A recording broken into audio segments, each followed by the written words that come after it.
بسم الله الرحمن الرحيم إن الحمد لله نحمده ونصلي على رسوله الكريم. أما بعد، أعوذ بالله من الشيطان الرجيم. رب اشرح لي صدري ويسر لي أمري واحلل عقدة من لساني يفقه قولي. اللهم فقهنا في الدين وعلمنا التأويل. اللهم اجعلنا منهم الذين آمنوا وعملوا الصالحات وتواصوا بالحق وتواصوا بالصبر. نعوذ بكلمة الله التامة من كل شيطان وهامة ومن كل عين لامة. আলহামদুলিল্লাহ, যাবতীয় প্রশংসা এবং গুণগান একমাত্র মহিয়ান ও গরিয়ান আল্লাহ রাব্বুল আলামিনের জন্য, যে আল্লাহ সুবহানাহু ওয়া তাআলা আমাদেরকে মুসলিম পরিবারে জন্মগ্রহণ করার তৌফিক দিয়েছেন এবং নবী মুহাম্মদ সাল্লাল্লাহু আলাইহি ওয়াসাল্লামের উম্মাহ হওয়ার সৌভাগ্য নসিব করেছেন। আমরা পড়ছিলাম সেই মহামানবের জীবনী, আমাদের সিরাতুন নবী সাল্লাল্লাহু আলাইহি ওয়াসাল্লাম সিজন 3 এর এই চলমান দার্সে। আজকের দার্সে ইনশাআল্লাহ আমরা বদর যুদ্ধ সংক্রান্ত যে অংশটুকু আছে এটা আমরা পড়ার চেষ্টা করছি এবং আলোচনা করার চেষ্টা করছি। ওমা তৌফিকি ইল্লা বিল্লাহ আলাইহি তাওয়াক্কালতু ওয়া ইলাইহি উনীব। আমরা এই পর্যন্ত জেনেছি নবী সাল্লাল্লাহু আলাইহি ওয়াসাল্লামের মাক্কী জীবন, তার ত্যাগ, আহ, সাহাবায়ে কেরাম রাদিয়াল্লাহু আনহুম আজমাইন, তাদের ধৈর্য, সবর, হিজরত, শিয়াবে আবু তালেবের ঘটনা জেনেছি আমরা, তায়েফের ঘটনা, মদিনায় হিজরত, মদিনায় হিজরত করার পরবর্তী পদক্ষেপ সমূহ এবং একটা শক্তিশালী খিলাফা রাষ্ট্র হিসেবে মদিনার ভূমিকা, গুরুত্ব, প্রয়োজনীয়তা এবং এর যে ফাংশন গুলো সেগুলো আমরা গত ক্লাসে আলোচনা করেছি। এবং আমরা এই পর্যন্ত এসেছি যে মদিনার প্রেক্ষাপটটা মক্কার চেয়ে বলা যায় যে অনেকটাই ভিন্ন, কারণ এখানে শুধু দূরবর্তী কোরাইশরাই আমাদের শত্রু না, বরং অভ্যন্তরীণ ইহুদিরাও আমাদের শত্রু হয়ে আছে, পাশাপাশি মুনাফিকরাও আমাদের শত্রু হয়ে আছে। আর এই কারণে আল্লাহ রাব্বুল আলামিন আমাদেরকে সশস্ত্র যুদ্ধ করার অনুমতিও দিয়েছেন মদিনায়। এরই ধারাবাহিকতায় নবী করিম সাল্লাল্লাহু আলাইহি ওয়াসাল্লাম আহ কি করেছেন, সারিয়া অভিযানগুলো শুরু করেছেন সাহাবীদেরকে নিয়ে। এই সারিয়া অভিযানগুলো হতে হতেই আবু সুফিয়ান রাদিয়াল্লাহু আনহু, তিনি তখন মুসলিম হননি, তার কাফেলাকে আক্রমণের ঘটনাকে কেন্দ্র করে ইতিহাস পরিবর্তনকারী, একদম পুরো বিশ্বের প্রেক্ষাপট পরিবর্তনকারী, এক কথায় পুরো বিশ্বের প্রেক্ষাপট পরিবর্তনকারী একটা আহ যুদ্ধ, বা একটা আমরা যেটাকে বলি ডিসাইসিভ ডিসাইসিভ ব্যাটল, সিদ্ধান্ত প্রদানকারী যুদ্ধ, এটা হয়ে গেল বদরের যুদ্ধ। তো সেই বদরের যুদ্ধ সম্পর্কে আমরা আজকে আলোচনা করবো ইনশাল্লাহ। আমাদের বইয়ের 240 পৃষ্ঠায় আপনারা এটা পাবেন। আমরা বই থেকে শুরু করছি। দেখুন, বদর যুদ্ধ দ্বিতীয় হিজরি। তাহলে বদর যুদ্ধ হয়েছে কত হিজরিতে? উত্তর হলো দ্বিতীয় হিজরিতে। বদর যুদ্ধের গুরুত্ব: হিজরতের দ্বিতীয় বছর রমাদান মাসে বদরের সেই চূড়ান্ত ইতিহাস সৃষ্টিকারী যুদ্ধ হয়, যে যুদ্ধে মুসলিম উম্মার ভাগ্য ও দাওয়াতে হকের ভবিষ্যতের ফয়সালা হয়, যার উপর গোটা মানব জাতির ভাগ্য নির্ভর করছিল। এরপর থেকে আজ পর্যন্ত মুসলিমরা যত বিজয় এবং সাফল্য অর্জন করেছে, তাদের আহ মানে যত এবং এবং যতগুলো সাম্রাজ্য আজ আজ পর্যন্ত কায়েম করা হয়েছে, এই সবই এই প্রকাশ্য অবধারিত বিজয়ের নিকট ঋণী। কোন বিজয়? যা বদর প্রান্তে বা বদর প্রান্তরে ওই মুষ্টিমেয় দল লাভ করেছিলেন। এই জন্য আল্লাহ রাব্বুল আলামিন এই যুদ্ধকে বলেছেন ইয়াউমুল ফুরকান, ইয়াউমুল ফুরকান বা ফয়সালার দিন বলে আখ্যায়িত করেছেন। আল্লাহ রাব্বুল আলামিন সূরাতুল আনফাল এর 41 নম্বর আয়াতে বলেছেন, ইয কুনতুম ইয কুনতুম আমানতুম বিল্লাহ ওয়া মা আনজালনা আলা আবদিনা ইয়াউমাল ফুরকানি ইয়াউমাল তাকাল জামআন। তো যদি তোমরা বিশ্বাস যদি তোমাদের বিশ্বাস থেকে সরি যদি তোমাদের বিশ্বাস থাকে আল্লাহর উপর, যদি তোমাদের বিশ্বাস থাকে আল্লাহর উপর এবং সে বিষয়ের উপরে যা আমি আমার বান্দার উপরে নাজিল করেছিলাম, অর্থাৎ কোন বিষয়? এটা হচ্ছে আল্লাহ পাকের নুসরত বা সাহায্য। আহ, কোন দিনে? সেটা হলো ফয়সালার দিনে। ওই ফয়সালার দিনকে বলা হচ্ছে ইয়াউমুল ফুরকান।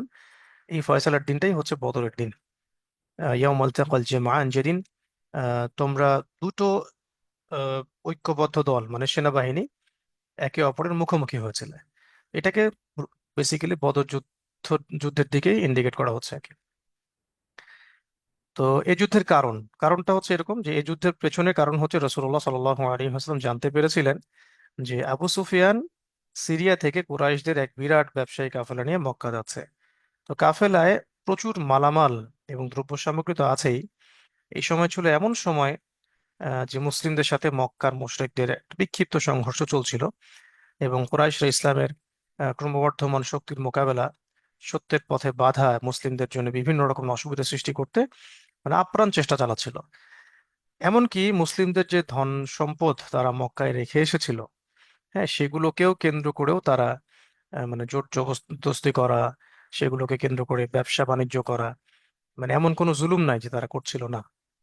তো এবং তাদের সামরিক বাহিনী মদিনার সীমান্তে এবং চারণ ক্ষেত্রগুলো গুলো পর্যন্ত পৌঁছে যেত।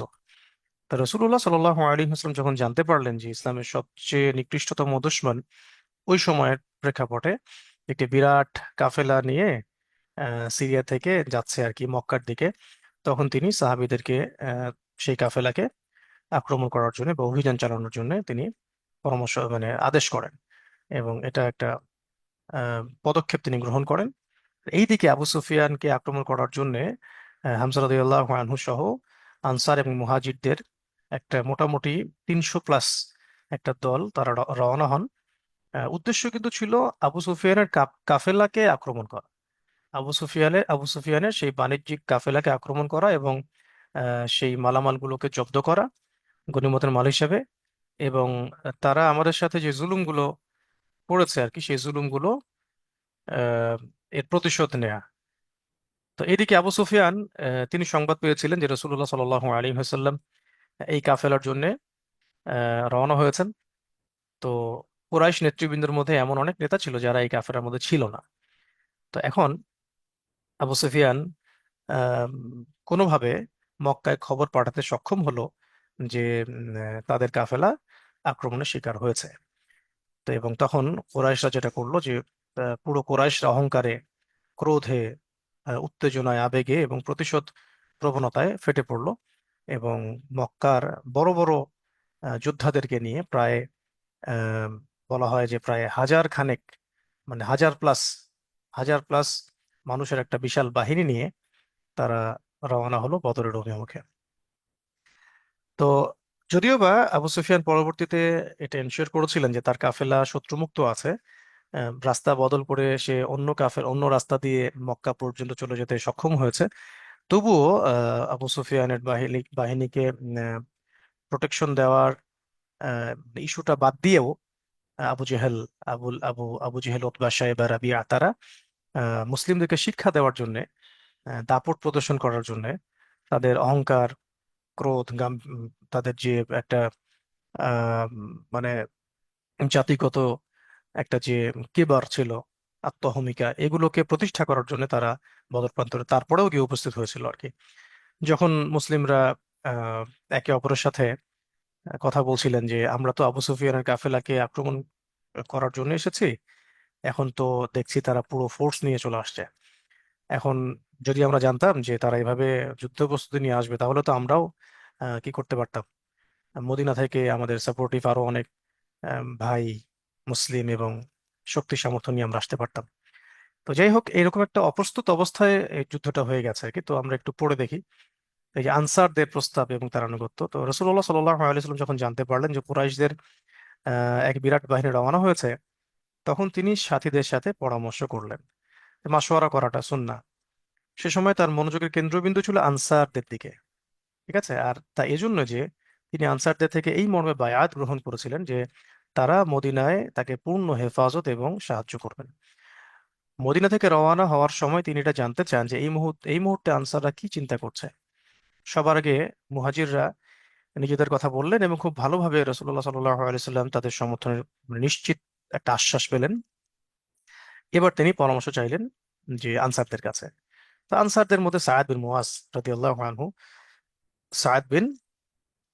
রাদিয়াল্লাহু আনহু তাৎক্ষণিক জবাব দেন যে ইয়া রাসূলুল্লাহ সাল্লাল্লাহু আলাইহি ওয়াসাল্লাম, সম্ভবত আপনার কথার লক্ষ্যবস্তু আমরা, এবং আপনি আমাদের থেকে কথা শুনতে চাচ্ছেন। ইয়া রাসূলুল্লাহ সাল্লাল্লাহু আলাইহি ওয়াসাল্লাম, খুব সম্ভব আপনার এই ধারণা হচ্ছে যে আনসাররা তাদের স্বদেশে ও নিজেদের ভূখণ্ডে আপনাকে সাহায্য করার দায়িত্ব গ্রহণ করেছে।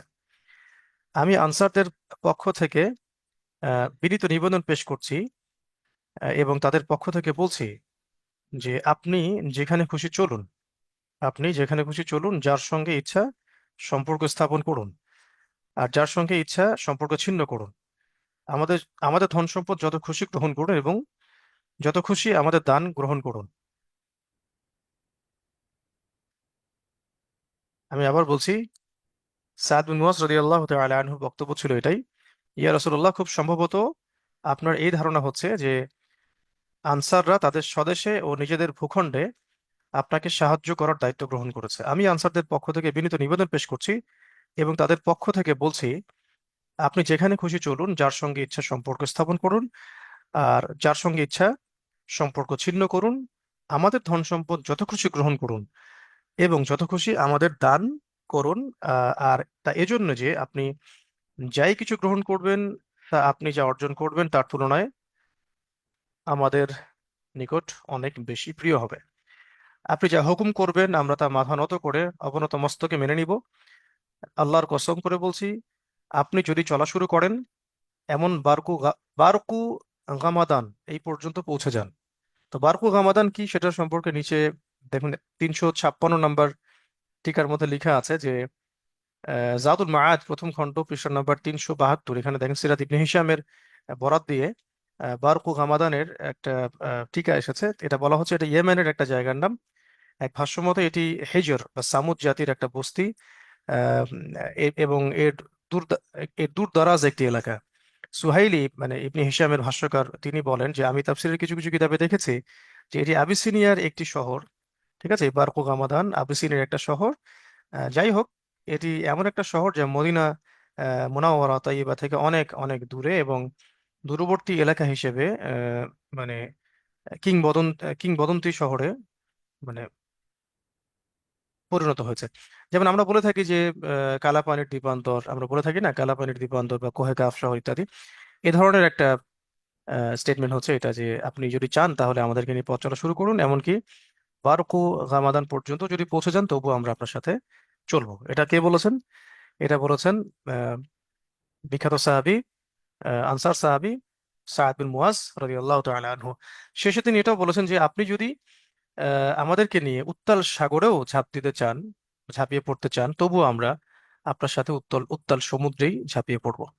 এই সময় মিকদাদ রাদিয়াল্লাহু আনহু, তিনি একজন আনসারী সাহাবী, তিনি বলেছিলেন যে আমরা আপনাকে তেমন কথা বলবো না যেমন কথা বলেছিল মুসা আলাইহিস সালাম তার কওম, মুসা আলাইহিস সালামকে তার কওম, আস্তাগফিরুল্লাহ, মুসা আলাইহিস সালামকে তার কওম যেমন কথা বলেছিল, আমরা আপনাকে তেমন কথা বলবো না। তো মুসা আলাইহিস সালাম তার কওমকে কি বলেছিল, এটা সূরাতুল মাইদার মধ্যে পাওয়া যায় 24 নম্বর আয়াতে।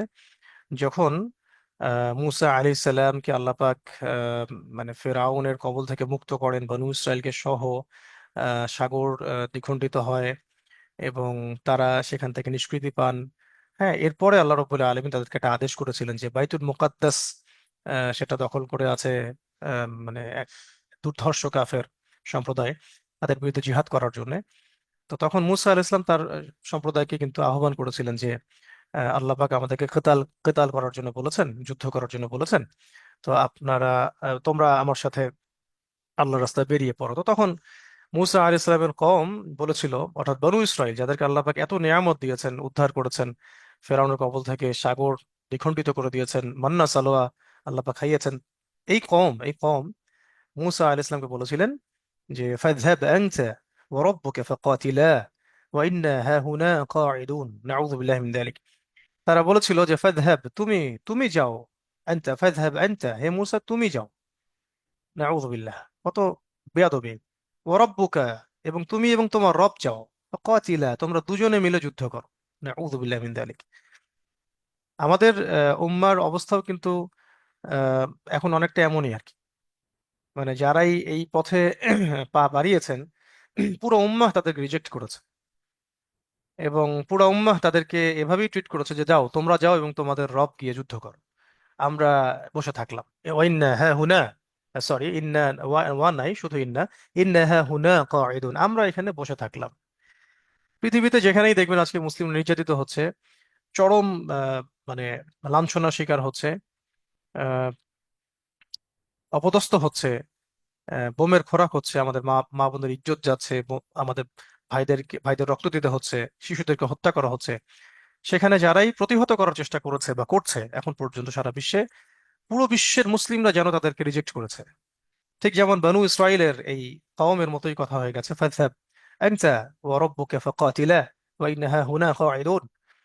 তো আহ, এত বড় যে বেয়াদবি এবং আল্লাহ দ্রোহিতা এই বনু ইসরাইল করেছিল, এর ফলশ্রুতিতে আল্লাহ রাব্বুল আলামিন কি করেছিলেন তাদেরকে, একদম তিহ প্রান্তরে 40টা বছর, একদিন দুই দিন না, 40টা বছর আল্লাহ রাব্বুল আলামিন তিহ উপত্যকায় তাদেরকে উদ্বাস্তুর মতো ঘুরিয়েছেন।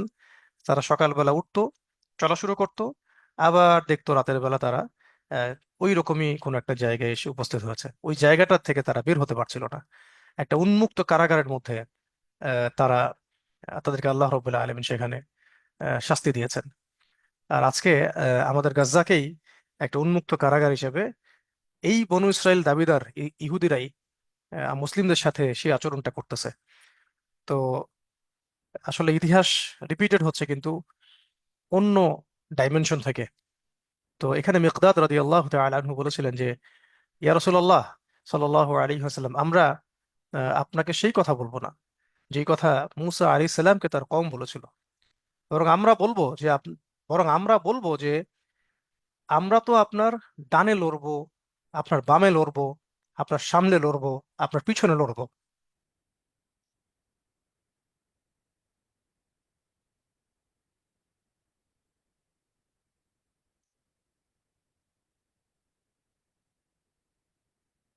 রাসূলুল্লাহ সাল্লাল্লাহু আলাইহি ওয়াসাল্লামের চেহারা মোবারক এই কথা শুনে মানে আনন্দে উজ্জ্বল হয়ে উঠেছিল। সাহাবাদের মুখ থেকে উচ্চারিত এসব কথায় তিনি খুবই খুশি হন, এবং এরপর তিনি সবারকে লক্ষ্য করে বলেছিলেন যে, সিরু সিরু ও আবশিরু, সিরু চলো, সামনে আগাও, ও আবশিরু এবং সুসংবাদ গ্রহণ করো। তো আল্লাহ রাব্বুল আলামিন তো আগে থেকে জানতেন যে এরপরে কি হবে। রাসূলুল্লাহ সাল্লাল্লাহু আলাইহি ওয়াসাল্লামও অবশ্যই আল্লাহ পাকের পক্ষ থেকে ওহী প্রাপ্ত ছিলেন, এবং তিনিও জানতেন যে মুসলিমদেরকে আল্লাহ পাক অবশ্যই জয় দিবেন, তাই না? কিন্তু এরপরেও এই যে সাহাবীদেরকে জিজ্ঞাসা করা, পরামর্শ করা, এটা এই যে এই সময় মুসলিমদের এই যে ভূমিকা, এই ভূমিকার ফলে আল্লাহ পাকের পক্ষ থেকে নুসরত এটা গালেব হয়ে যায়, ওয়াজিব হয়ে যায়।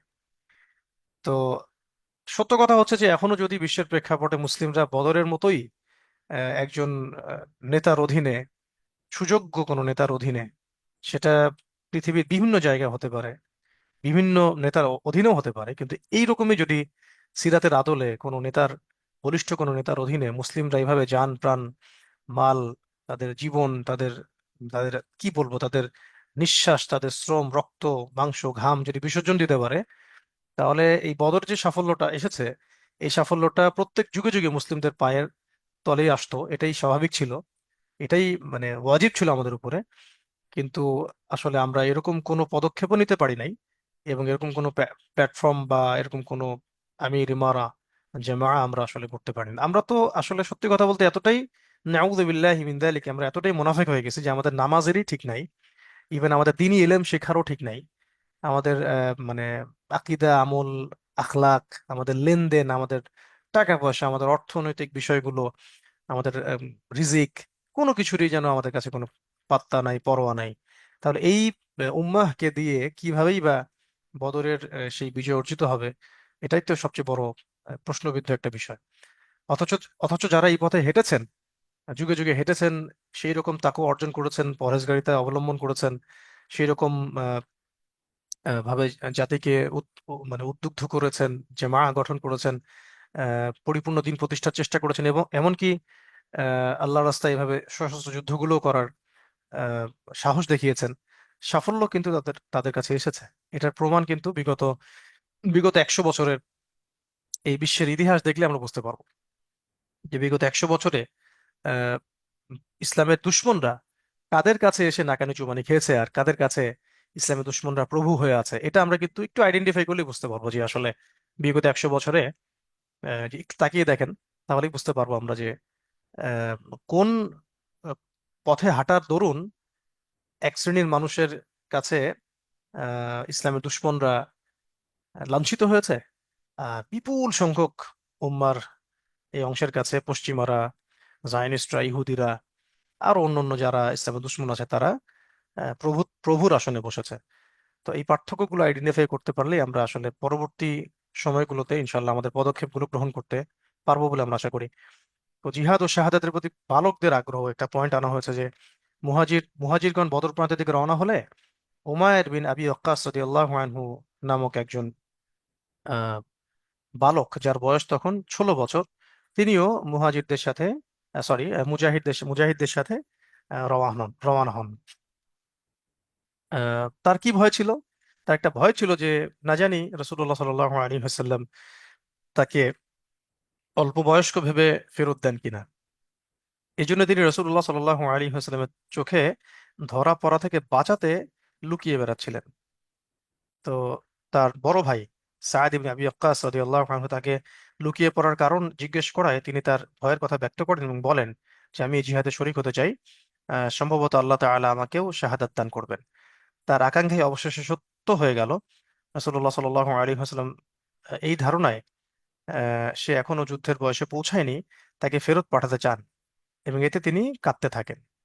এ দৃশ্য দেখে রাসূলুল্লাহ সাল্লাল্লাহু আলাইহি ওয়াসাল্লাম অভিভূত হন এবং তাকে যুদ্ধে অংশগ্রহণের অনুমতি দেন এবং অতঃপর তিনি যুদ্ধেই শাহাদাত বরণ করেন এবং আপন অভীষ্ট লক্ষ্যে পৌঁছে যান। সুবহানাল্লাহি ওয়া বিহামদিহি।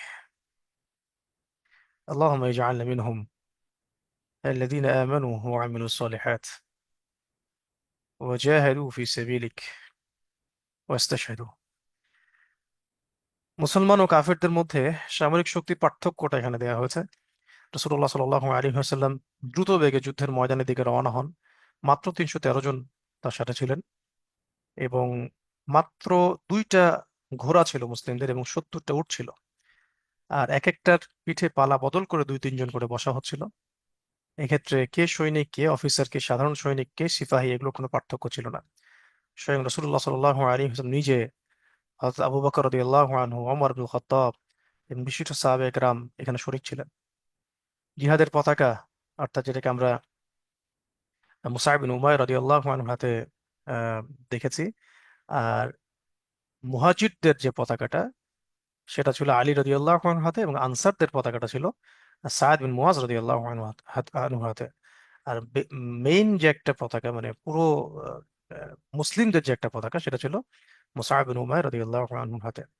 আবু সুফিয়ান যখন জানতে পারলেন যে মুসলিম বাহিনী রওনা হয়ে গেছে, তখন তারা সমুদ্র উপকূলের দিক গমন করে এ ব্যাপারে সম্পূর্ণ নিশ্চিত হয়ে গেল যে এখন আর কোনো ক্ষতির আশঙ্কা নাই, তার কাফেলা নিরাপদ। তখন তিনি কুরাইশ দূতকে পয়গাম পাঠান যে তোমরা এখন ফিরে যাও, কাফেলা আমার সেফ আছে। কিন্তু ওই যে বললাম যে আবু জেহেল যেতে বাধা দিল এবং অন্যরাও তাকে যদিও পরামর্শ দিয়েছিল যে যুদ্ধ করার দরকার নাই, আবু সুফিয়ানের কাফেলা তো নিরাপদ, কিন্তু আবু সুফিয়ান তার দাম্ভিকতা বশত এবং আহ মুসলিমদেরকে চরম শিক্ষা দিব এরকম একটা চিন্তা করে সে তার ফৌজ নিয়ে সেখানে হাজির হয়। আর যেখানে প্রায় 1000-এর বেশি সৈন্য ছিল, যুদ্ধবাজ যুবক ছিল, আহ প্রশিক্ষিত ঘোড়সাওয়ার, অভিজ্ঞ সিপাহী সব ছিল। এটা দেখে নবী সাল্লাল্লাহু আলাইহি ওয়াসাল্লাম বলেছিলেন যে মক্কা তার সমস্ত কলিজার টুকরাগুলোকে আজ তোমাদের সামনে নিক্ষেপ করেছে। পরামর্শের গুরুত্ব। এরপরে কুরাইশ বাহিনী যখন বদর উপত্যকায় পৌঁছায় তখন ছাউনি ফেলে, অন্যদিকে নবী সাল্লাল্লাহু আলাইহি ওয়াসাল্লাম সাহাবীদেরকে নিয়ে ছাউনি ফেলেন। এরই মাঝে হযরত হুবাব ইবনুল মুনজির রাদিয়াল্লাহু আনহু আল্লাহর নবীর কাছে আহ খেদমতে এসে আরজ করেন, ইয়া রাসূলুল্লাহ, এই মঞ্জিলে আমরা যদি শিবির স্থাপন করি, এটা কি আল্লাহ পাকের নির্দেশে আপনি করেছেন নাকি এটা কোনো রণকৌশলে করেছেন? তখন নবীজি বলেছেন, না, আমি তো আল্লাহ পাকের নির্দেশে এটা করি নাই, বরং রণকৌশলেই করেছি। তখন হুবাব ইবনুল মনজির, তিনি ছিলেন সমরবিদ। তিনি বললেন, ইয়া রাসূলুল্লাহ, আমি একটা আবেদন করতে চাই যে এইখানে শিবির স্থাপন করাটা এই এই কারণে উপযোগী না, বরং আরেকটা জায়গা তিনি দেখিয়ে দেন, ওই জায়গাটায় শিবির স্থাপন করলে সেটা অনেক বেশি উপকূলে উপকূল হবে এবং অনুকূল হবে, সেখানে পানির কূপগুলো আছে। তো তখন নবী সাল্লাল্লাহু আলাইহি ওয়াসাল্লাম বলেন, হ্যাঁ, তুমি অত্যন্ত যুক্তিযুক্ত কথা বলেছো। তখন তিনি পানির কাছে শিবির স্থাপন করেন। দেখুন মশওয়ারার গুরুত্ব। আহ এরপরে রাত পর্যন্ত সবাই মাশাআল্লাহ পানির কাছে পৌঁছে যান, হাউস তৈরি করেন, কাফেরদের পানি তিনি অবরোধ করে ফেলেন। দেখুন যুদ্ধ মানে কিন্তু কৌশল, যুদ্ধ মানে কৌশল। তো এদিকে আল্লাহ রাব্বুল আলামিন রাতে বৃষ্টির ব্যবস্থাও করে দেন। এটাও সূরা আনফালের মধ্যে আসছে যে ওয়ায়ুনাজ্জিলু আলাইকুম মিনাস সামাই মাআন, আল্লাহ পাক তোমাদের উপরে নাজিল করেছিলেন পানি, লিউতাহহিরাকুম বিহ, যে পানি দ্বারা তিনি তোমাদেরকে পবিত্র করতে চেয়েছিলেন। ওয়ায়ুযহিবু আনকুম রিজজাশ শাইতান, এবং তোমাদের মধ্যে শয়তানের যে অংশ বা যে মানে একটা ছোঁয়া, এটাকে অপসারিত করতে চান আল্লাহ রাব্বুল আলামিন।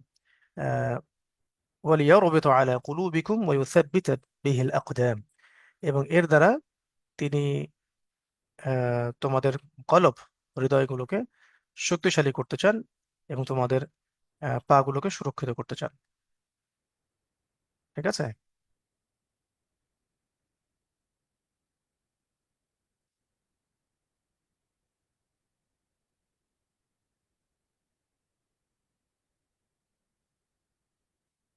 তো এরপরে দেখুন পয়েন্ট আছে, সিপাহ সালাহ হিসেবে রসুল সাল্লাহ আলাইসাল্লাম, এরপরে নবী সাল্লাহ আলাইসাল্লাম মাশা আল্লাহ, তার কাছে তো আল্লাহ পাকের ওহী আসছেই, ইলহাম, প্রজ্ঞা, জ্ঞান, তারপরে প্রজ্ঞাপূর্ণ সিদ্ধান্ত, সবাইকে কাতারবন্দি করা, সুশৃঙ্খলতা, হ্যাঁ, তারপরে আহ, সামরিক শক্তির বিষয় বিবেচনা করে আহ, সৈন্যদেরকে বিন্যাস করা, ছাউনি স্থাপন, মানে এমন কোনো বিষয় নাই যেটা তিনি সেখানে অ্যাপ্লাই করলেন না। এ থেকেই তার মেধার, মানে সামরিক মেধার পরিচয়টাও পাওয়া যায়। যে বিষয়ে দেখেন আমাদের এই উম্মতের মধ্যে মনে হয় যে 98% মানুষের এই বিষয়ে কোনো জ্ঞান নাই। তারপর নবী সাল্লাল্লাহু আলাইহি ওয়াসাল্লাম সমরের জন্য প্রস্তুতি গ্রহণ করেন, এবং খেয়াল করে দেখুন তিনি হাতের ইশারায় বলতে থাকেন যে ইনশাআল্লাহ আগামীকাল অমুক জায়গায় অমুকের পতন ঘটবে, অমুক স্থানে অমুক নিহত হবে। এটা নবী সাল্লাল্লাহু আলাইহি ওয়াসাল্লামের মুজিজা, আল্লাহ পাক তাকে দেখিয়েছেন। এবং দেখুন ঠিক পরের দিন ঠিক ওই জায়গাতেই যেখানে যেটা তিনি মানে আইডেন্টিফাই করেছেন, সেখানে সেটাই হয়েছে। নবী সাল্লাল্লাহু আলাইহি ওয়াসাল্লাম যা বলেছেন সেইভাবেই কাফেরদের লাশ পড়েছে। ওই রাতটি ছিল মূলত জুমার রাত, 17 রমজান। তাহলে 17 রমজান হলো বদর দিবস, যেটা আমরা পালন করি না। অথচ আমাদের দেশে কতই না দিবস পালন করা হয় যেগুলোর সাথে আমাদের ইতিহাসের কোনো সম্পর্কই নেই। ঠিক আছে, আমাদের ইসলামের ইতিহাসের কোনো সম্পর্ক নেই। আহ, তো উভয় বাহিনী সামনাসামনি হতেই রাসূলুল্লাহ সাল্লাল্লাহু আলাইহি ওয়াসাল্লাম ইরশাদ করেছেন, হে আল্লাহ, এই কুরাইশদের লোকেরা আজ পুরো অহংকার নিয়ে, গর্ব ভরে এসেছে, এরা তোমার সাথে যুদ্ধ করতে চায়, তোমার রাসূলকে মিথ্যা সাব্যস্ত করতে চায়। ওইদিকে আবু জেহেলও কিন্তু ধোয়া করেছিল আর কি। হ্যাঁ, আবু জেহেল বলেছিল যে আহ, আল্লাহুম্মা ইন কুনতা তা'লাম, আল্লাহ তুমি যদি জানো আন্না মুহাম্মাদান আলাল হক, মুহাম্মদ সত্যের উপরে আছে, ফানসুরহু, তাহলে তাকে সাহায্য করো। ওয়াইন কুনতা তা'লাম, আর তুমি যদি জানো যে নাহনুল কুরাইশ আলাল হক, আমরা কুরাইশরা হকের উপর আছি, ফানসুরনা, তাহলে আমাদেরকে সাহায্য করো। তো এখানে আল্লাহ পাক উভয়ের দোয়াই কবুল করেছেন, সুবহানাল্লাহ। এরপরে নবী সাল্লাল্লাহু আলাইহি ওয়াসাল্লাম আল্লাহ পাকের দরবারে ব্যাপক কান্নাকাটি করেন, দোয়া করেন, মোনাজাত করেন। দেখুন সবকিছুরই প্রয়োজন আছে, শুধু সমর কৌশল না, শুধু আহ মানে জ্বালাময়ী ভাষণ না, শুধু সৈন্য বিন্যাস না, বরং আল্লাহর দরবারে কান্নাকাটি করা, রেজামন্দি করা, দোয়া করা, ইস্তেগফার করা, সাহায্য চাওয়া, এই সবকিছু মিলেই আসলে ফাতহা আসে। তা আসলে এখন এখানেও একটা চিন্তার বিষয় যে আমরা কিন্তু তাহলে আমাদের পুরো যে দিন বোঝার যে কনসেপ্ট, এটাকে আমরা সেপারেট করে ফেলছি। আমরা কেউ শুধু একটা দিককে নিয়ে ব্যস্ত হয়ে আছি, শুধু আমল করব। কেউ আছে শুধুই পড়াশোনা করব আর কিছুই করব না। কেউ আছে শুধু আমি টিচিং দিব আর কোনো সামাজিক মুভমেন্ট থাকবে না। কেউ শুধু সামাজিক মুভমেন্ট, কেউ শুধু পলিটিক্যাল মুভমেন্ট, মানে এই যে কেউ আবার শুধু খানকায় পড়ে আছি। এই যে ব্যাপারগুলা, এগুলো আসলে কিন্তু একত্রিত হচ্ছে না। আর একত্রিত না হওয়ার কারণে আমরা খন্ড খন্ড অংশ নিয়ে আমরা চূড়ান্ত বিজয়, পূর্ণাঙ্গ বিজয় অর্জন করতে পারছি না। তো নবী করিম সাল্লাল্লাহু আলাইহি ওয়াসাল্লাম কিন্তু সবকিছুই করছেন, আপনারা খেয়াল করে দেখুন, একটা সফরে তিনি সবকিছুই করছেন। এদিকে সব প্রস্তুতিও গ্রহণ করলেন, ওইদিকে আবার আল্লাহর রবের ইলাহির দরবারে কান্নাকাটি করছেন, দোয়া করছেন, মোনাজাত করছেন। এমনকি মোনাজাত করতে করতে কাঁদতে কাঁদতে তার চাদরটা পড়ে গিয়েছিল। আবু বকর রাদিয়াল্লাহু আনহু এসে সেটাকে উঠিয়ে দেন।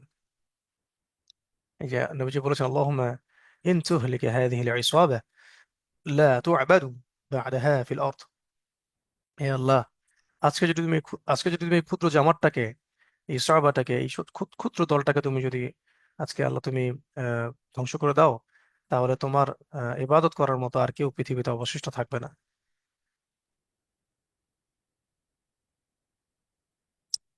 তিনি এই দোয়া করেছিলেন যে আল্লাহুম্মা আহ আল্লাহুম্মা আনজিজনি, আল্লাহ তুমি আমাকে যে প্রতিশ্রুতি দিয়েছো তা পূর্ণ করো। মা ওয়া'আদতানি আল্লাহুম্মা আনজিজনি, মা ওয়া'আদতানি আল্লাহুম্মা আনসুরক, আল্লাহুম্মা নাসরুকা, আল্লাহুম্মা নাসরুকা, আল্লাহুম্মা নাসরুকা। হে আল্লাহ তোমার সাহায্য চাই, আল্লাহ তোমার সাহায্য চাই। আল্লাহুম্মা আনজিজনি মা ওয়া'আদতানি, আল্লাহ তুমি আমাকে যে ওয়াদা করেছো, আল্লাহ সেই ওয়াদা তুমি পূরণ করো, আমাকে সেই প্রতিশ্রুতি তুমি আহ, পূর্ণ করো। তো রাসূলুল্লাহ সাল্লাল্লাহু আলাইহি ওয়াসাল্লাম এত বেশি ক্রন্দন করেছেন যে তার ঘাট থেকে চাদরটা গড়িয়ে পড়ে যাচ্ছিল। আবু বকর রাদিয়াল্লাহু আনহু এসে সে চাদর উঠিয়ে দিচ্ছিলেন, কারণ তিনি নবী সাল্লাল্লাহু আলাইহি ওয়াসাল্লামকে এত বেশি কাঁদতে দেখতে পারতেন না। আচ্ছা, তো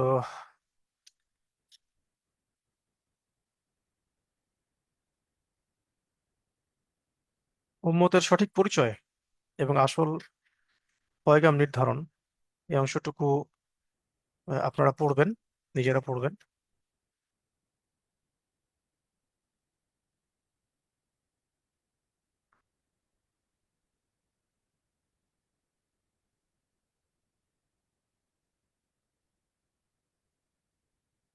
যুদ্ধের আহ, সূচনাটা মানে এখানে সঠিক অবস্থান বলতে এখানে আহ, প্রথমে ওই কাফেরদের মধ্য থেকে তিনজন বের হয়ে আসে। তিনজনের নাম ছিল উতবা ইবনে রাবিয়া, শাইবা এবং তার ছেলে ওয়ালিদ।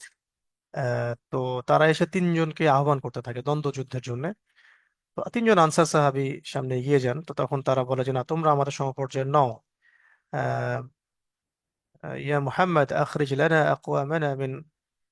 আকওয়ামানা মিন কওমিনা, আমাদের কাছে আমাদের কম থেকে শক্তিশালী মানুষ পাঠাও।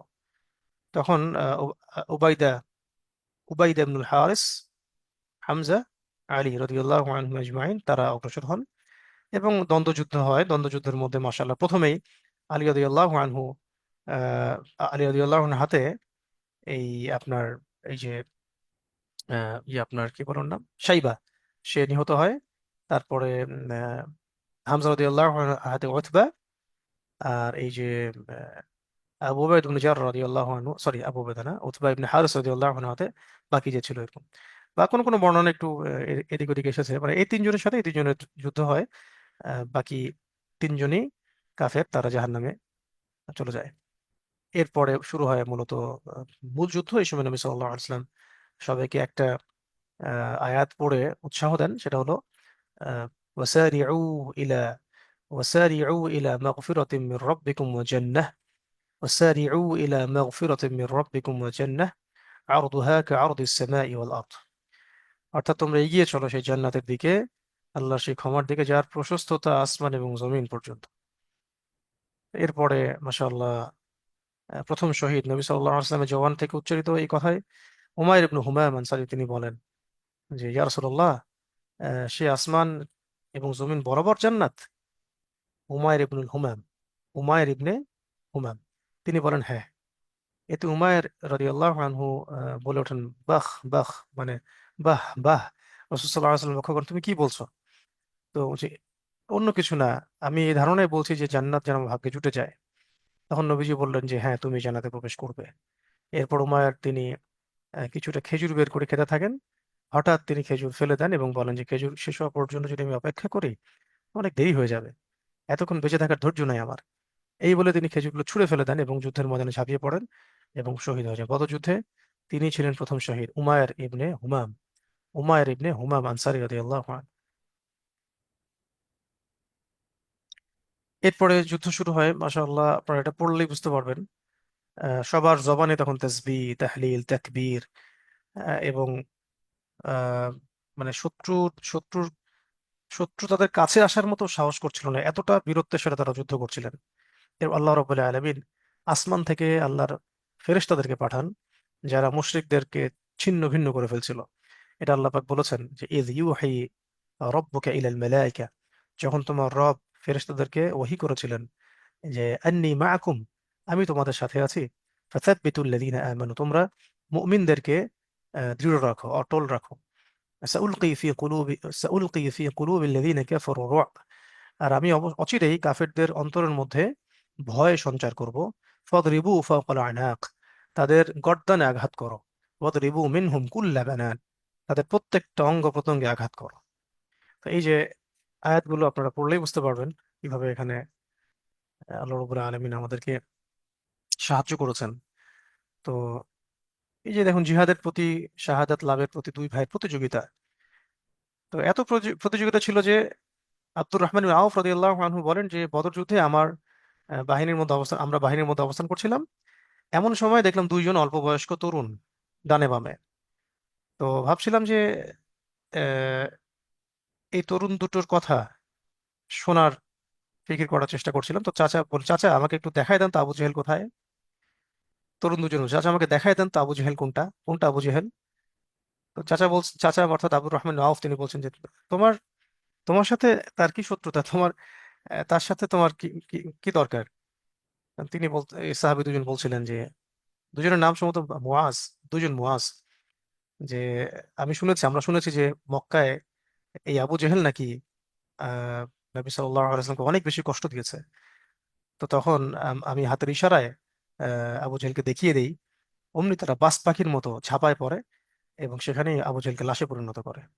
দুইজন ছিল আফরার, কলিজার টুকরা নয়নের মণি, মানে আফরার দুই সন্তান, মাজ এবং মুআজ। ঠিক আছে। তো আবু জেহেলের পতন হলে নবী সাল্লাল্লাহু আলাইহি ওয়াসাল্লাম বলেছিলেন যে আবু জেহেল হচ্ছে এই উম্মতের ফেরাউন, আবু জেহেল হচ্ছে এই উম্মতের ফেরাউন। তো এভাবে আস্তে আস্তে আহ, মুসলিমদের পক্ষে পালা পালা ঘুরতে থাকে এবং নবী সাল্লাল্লাহু আলাইহি ওয়াসাল্লাম দোয়া করতে থাকেন, আলহামদুলিল্লাহ আল্লাযী সাদাকা ওয়া'দাহু ওয়া নাসারা 'আবদাহু ওয়া হাযামা আল আহজাব ওয়াহদাহু। এটা আমরা যে সাফা এবং মারওয়ার ওখানে গিয়ে পড়ি। কুরআন মজিদে আল্লাহ পাক এটা ইরশাদ করেছেন, লাকাদ নাসরাকুমুল্লাহু বিবাদরিন ওয়া আনতুম আযিল্লাহ ফাত্তাকুল্লাহ লাআল্লাকুম তাশকুরুন। লাকাদ নাসরাকুমুল্লাহ, তোমাদেরকে আল্লাহ পাক সাহায্য করেছেন, বিবাদরিন, বদরের দিনে। ওয়া আনতুম আযিল্লাহ, তোমরা ছিলে অল্প অসহায়। ফাত্তাকুল্লাহ, অতএব তোমরা আল্লাহকে ভয় করো। লাআল্লাকুম তাশকুরুন, যাতে করে তোমরা কৃতজ্ঞতা প্রকাশকারী হতে পারো। বদর যুদ্ধে যে ওই যে পানির স্তূপটা ছিল, ওখানে পানির ফোয়ারাতেও অনেকের লাশ পড়েছিল। অনেকে পানি খেতে গিয়ে লাশ হয়েছে কাফেররা, এবং প্রায় 70 জন কাফের সেখানে নিহত হয়, 70 জন বন্দী হয়। এবং বদর কূপের মধ্যে এই সবার লাশ পড়ে থাকে। নবী সাল্লাল্লাহু আলাইহি ওয়াসাল্লাম বলেছিলেন যে তোমরা কি, হে কুয়ার অধিবাসীরা, তোমরা কি তোমাদের রবের প্রতিশ্রুতি পেয়েছো? অনেক সাহাবী বলছিলেন যে ইয়া রাসূলুল্লাহ, তারা তো মৃত, তারা কি শুনতে পায়? নবীজি বলেছেন, হ্যাঁ, তোমরা যেভাবে আমার কথা শুনতে পারছো তারাও আমার কথা এইভাবেই শুনতে পারছে।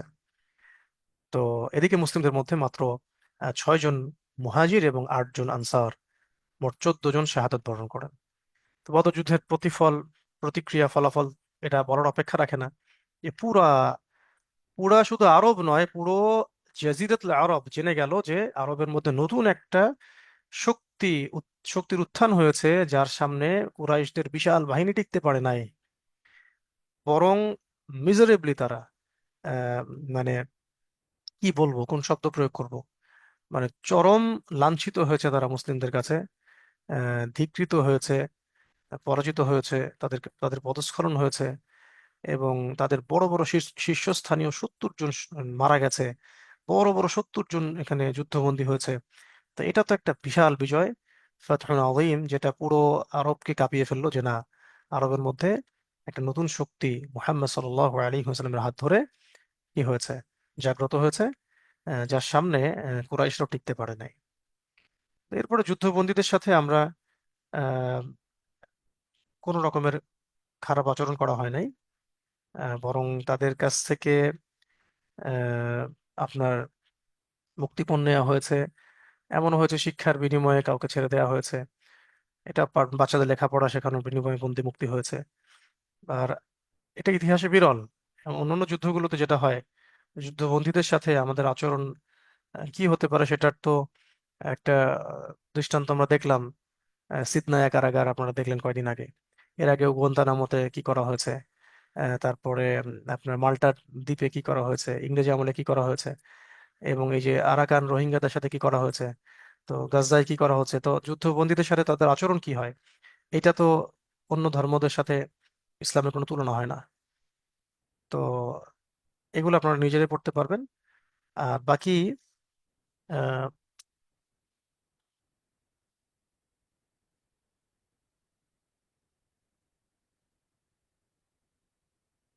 আচ্ছা, এই যে একটা খালি এখানে দেখেন, এখানে আছে 253 পৃষ্ঠায় যে আবু উজাইরের একটা বর্ণনা আছে।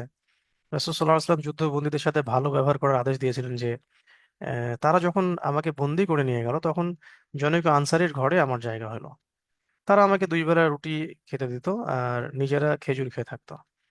এটা ছিল রাসূল সাল্লাল্লাহু আলাইহি ওয়াসাল্লামের নির্দেশ। কেউ কোথাও থেকে এক টুকরো রুটি পেলেও তা আমাকে এনে দিত। আমি লজ্জা করতাম যে আমি নিজে তা ফিরিয়ে দিতাম, কিন্তু তারা আমাকে জোর করে দিত এবং নিজেরা তা হাত দিয়েও ধরতো না। তো এইসব যুদ্ধবন্দির মধ্যে রাসূল সাল্লাল্লাহু আলাইহি ওয়াসাল্লামের চাচা আব্বাস ইবনে আব্দুল মুত্তালিবও ছিলেন। ছিলেন চাচার ছেলে আকিল বিন আবি তালেব। তার কন্যা হযরত যায়নাব রাদিয়াল্লাহু আনহা স্বামী আবুল আস ইবনুল রবিও ছিলেন। এদের সাথে কোনরূপ খারাপ আচরণ করা হয় নাই। তো এগুলো নিজেরা পড়বেন ইনশাআল্লাহ। তারপরে বাচ্চাদের কথা তো বললাম। আহ এইটুকু থাক, শুধুমাত্র বদর যুদ্ধের অংশটুকুই থাক। আর বদর যুদ্ধের পরে ছোটখাটো কিছু অভিযান হয়েছে, যেটা আগেই বলা হয়েছে যে আবু সুফিয়ান কসম করেছিল যতদিন না আহ, মুসলিম থেকে প্রতিশোধ নিবে ততক্ষণ পর্যন্ত এক ফোঁটা পানিও পান করবে না। তো এখানে কিছু বিচ্ছিন্ন যুদ্ধের ঘটনা ঘটেছে এই বদর যুদ্ধের পরে, যেটাকে আমরা ছাতুর যুদ্ধ বলি। এটাকে বলি গাজওয়াতুস সাবিক। গাজওয়াতুস সাবিক বা ছাতুর যুদ্ধ, মানে ওরা ছাতু ফেলে ফেলে রেখে পালিয়ে গিয়েছিল যুদ্ধে, এটাকে বলা হয় গাজওয়াতুস সাবিক। তো আমি এই জন্য বলছি যে গাজওয়া এবং সারিয়ার অংশগুলো আপনারা এই বই থেকে তো পড়ছেনই, আর রাহিকুল মাখতুম এই বইটা থেকেও আপনারা এগুলো দেখে নেবেন। ওখান থেকেও কিন্তু প্রশ্ন আসতে পারে। এরপরে আহ, দেখা যায় বনু কাইনুকার সঙ্গে আমাদের একটা কনফ্লিক্ট হয়। তারা মোটামুটি চুক্তি ভঙ্গ করে মুসলিমদেরকে কষ্ট দিয়েছিল। তো বনু কাইনুকাকে 15 রাত অবরোধ করা হয়। এরপর ওদেরকে ওখান থেকে বের করে দেওয়া হয়। ঠিক আছে, ওইটা আমি একটা লেকচার আলোচনা করেছিলাম যে তারা আমাদের এক দিনী বোনকে টিজ করেছিল, তার শ্লীলতাহানি করেছিল। এর বিনিময়ে নবী সাল্লাল্লাহু আলাইহি ওয়াসাল্লাম তাদেরকে আক্রমণ করেছেন এবং সেটাকে বাধা দিতে গেলে একজন সাহাবীকেও তারা হত্যা করেছিল। এর ফলশ্রুতিতে মানে এর ফলশ্রুতিতে তাদেরকে এখান থেকে বের করে দেওয়া হয় এবং তারা ওখান থেকে বের হয়ে গিয়ে আহ, আপনার ইহুদিদের অন্যান্য দুর্গগুলো থেকে আশ্রয় নেয় খায়বারের দিকে গিয়ে। তো সেখানে কাব বিন আশরাফ নামে এক ব্যক্তি ছিল, সে মারাত্মক রকমের জঘন্য একটা মানুষ ছিল। সে আল্লাহ নবীকে গালি দিত, তার নামে কুৎসা রটনা করতো। তখন সাহাবীদের একটা ক্ষুদ্র টিম গিয়ে তাকে জাহান্নামে পাঠিয়ে দিয়ে আসে। তো এইগুলো এখান থেকে পড়ে নিতে পারবেন 255 পৃষ্ঠা পর্যন্ত। বেসিক্যালি আজকে আলোচনা হয়েছে আমাদের মানে বদর যুদ্ধের প্রেক্ষাপটগুলো, সংক্ষিপ্ত আকারে বদর যুদ্ধের ঘটনা। এর মধ্যে কিছু পয়েন্ট আসছে, কিছু আয়াত আসছে। এটাকে সুন্দর করে নোট আউট করবেন, ক্রস চেক করবেন। আর অন্য যে কিতাব বললাম আর রাহিকুল মাখতুম, ওইটা থেকে আপনারা এটাকে করবেন, মিলিয়ে নিয়ে পড়বেন বদর যুদ্ধের অংশটুকু। আর বদর যুদ্ধের পরবর্তী যে মানে অভিযানগুলো, এগুলো নিয়ে আমরা আগামী ক্লাসেও আবার আলোচনা করতে পারবো ইনশাল্লাহ। তো বদর পড়া থাকছে এবং আগামী ক্লাসে আমি আপনাদের একটা পরীক্ষা নিব। এটা যদি প্রিপারেশন নেন যে বদর যুদ্ধ পর্যন্ত, মানে বদর যুদ্ধ পর্যন্ত একদম শুরু থেকে একটা টেস্ট দিবেন আপনারা আগামী ক্লাসে ইনশাল্লাহ, 30 বা 40 মার্কের। তো আজকে এই পর্যন্ত থাক। আল্লাহ রাব্বুল আলামিন আমাদের সবাইকে আহ, আল কোরআনুল কারীম এবং হাদিসের সাথে সিরাতটাকে গভীরভাবে পড়ার তৌফিক দান করেন। আর বাকি আলোচনা ইনশাল্লাহ আমরা পরবর্তী ক্লাসে করব। সবাই দোয়া করি। সুবহানাকা আল্লাহুম্মা ওয়া বিহামদিকা আশহাদু আল্লা ইলাহা ইল্লা আনতা আস্তাগফিরুকা ওয়া আতুবু ইলাইক। আসসালামু আলাইকুম ওয়া রাহমাতুল্লাহি ওয়া বারাকাতুহু।